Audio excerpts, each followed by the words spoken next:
Golden ratio adalah ketika kalian membagi sebuah garis menjadi dua bagian, di mana rasio AB per AC itu sama dengan AC per CB. Rasionya 1,6180 sekian-sekian. Lagi-lagi ini bilangan tidak rasional karena tidak ada ujungnya dan tidak bisa dipecah ke rasio bilangan apapun.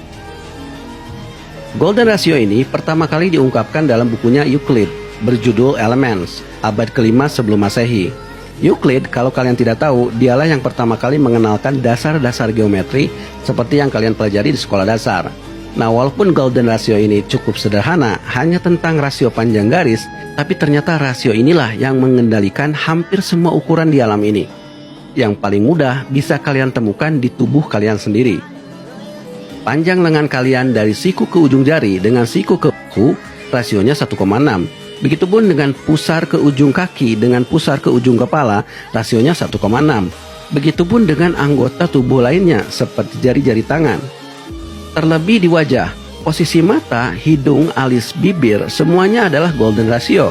Maka tidak heran kalau golden ratio ini sering dijadikan patokan kecantikan seseorang. And width of the face is in golden ratio.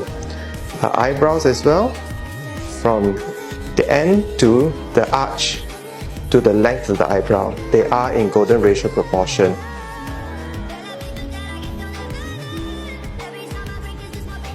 Bahkan golden ratio bukan hanya ada di luar tubuh, tapi di dalam tubuh pun organ-organ tubuh kita memiliki golden ratio, seperti jantung dan detak jantungnya sendiri. Lalu apakah golden ratio hanya ada di tubuh manusia? Tidak, golden ratio ada di mana-mana. Nah, tapi sebelumnya kita bahas dulu satu hal ajaib lainnya yang berhubungan dengan golden ratio, yaitu deret Fibonacci. C'est la suite de Fibonacci. C'est le code que Sonia a dit. Jadi di abad ke-13 ada seorang ahli matematika Italia bernama Leonardo of Pisa, atau sering dikenal sebagai Fibonacci. Fibonacci lah yang memperkenalkan angka yang sekarang kita gunakan. Dan tahukah kalian bahwa angka yang kita gunakan sebenarnya disebut angka Arab? Karena Fibonacci mendapatkannya dari ilmuwan Arab yang namanya Al-Khwarizmi. Nah, dalam bukunya Liber Abaci, Fibonacci mengajarkan hitung-hitungan menggunakan angka Arab ini, dari pertambahan, pengurangan, perkalian, dan seterusnya. Tapi yang menarik dari bukunya adalah halaman ini. Dia merumuskan perkembangbiakan kelinci menggunakan matematika. Sekilas tampak aneh, apa hubungannya matematika dengan kelinci? Tapi menariknya, Fibonacci menemukan bahwa pasangan kelinci yang ideal akan melahirkan pasangan kelinci lainnya yang akan bertambah, sehingga setiap bulannya pasangan kelinci akan bertambah dengan urutan seperti ini: 1, 1, 2, 3, 5, 8, 13, dan seterusnya. Ternyata ini adalah pola matematis.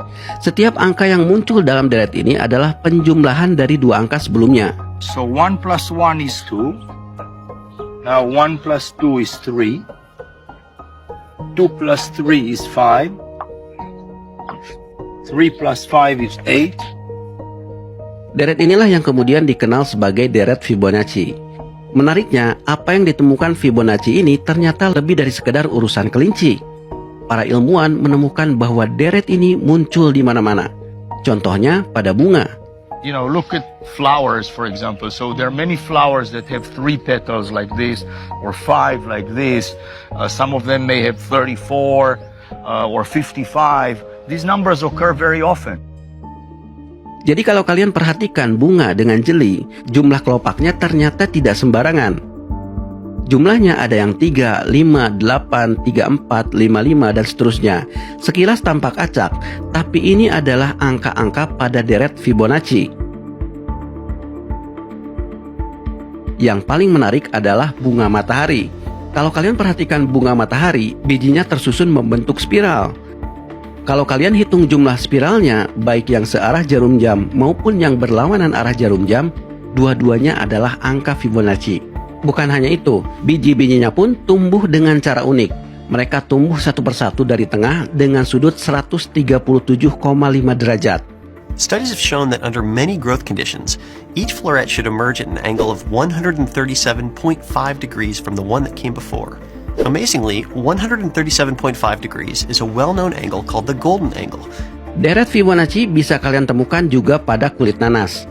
Pola kulit nanas juga membentuk spiral, dan kalau kalian hitung jumlah spiralnya, mereka juga merupakan angka Fibonacci. So we've got 8 spirals going in one direction and 13 spirals going in the other direction. And if those numbers sound familiar, that's because they're both Fibonacci numbers. Hal yang sama bisa kalian temukan pada buah pinus, kol, bahkan daun-daun pun tumbuh ke atas dengan aturan deret Fibonacci. Jadi tanpa kalian sadari, ada matematika di sekitar kita.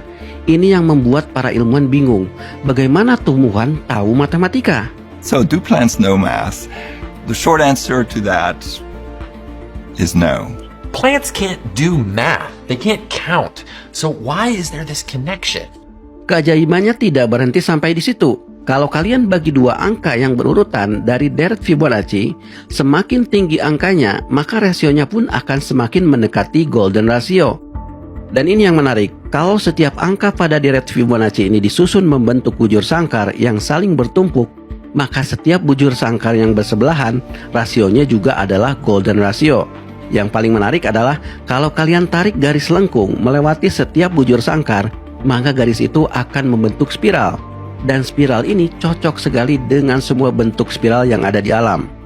The spiral is the most common shape found in nature. We see it on a grand scale in galaxies and on a small scale at CERN, where they shoot particles through superheated liquid nitrogen. Artinya golden ratio ada di mana-mana, sampai akhirnya menginspirasi seni yang dibuat oleh manusia. Konon, lukisan-lukisan Leonardo da Vinci itu juga merupakan golden ratio. Golden ratio juga banyak dipakai dalam arsitektur. Sampai hari ini, golden ratio pun menjadi kurikulum dalam ilmu grafis. Banyak logo yang menggunakan teknik golden ratio. Sebetulnya masih banyak keajaiban di alam ini selain pi, golden ratio, dan Fibonacci. Kita belum ngomongin fraktal, di mana di balik pola acak seperti ranting pohon, saluran paru-paru, petir, daun-daun, dan masih banyak lagi yang lainnya, tersembunyi pola matematis yang sederhana. Kita juga belum ngomongin Turing pattern, pola matematis yang ditemukan oleh Alan Turing, bapaknya komputer. Dia juga menemukan bahwa pola pada kulit zebra, jerapah, dan corak-corak kulit binatang lainnya, termasuk bagaimana sel-sel itu tumbuh, juga adalah pola matematis.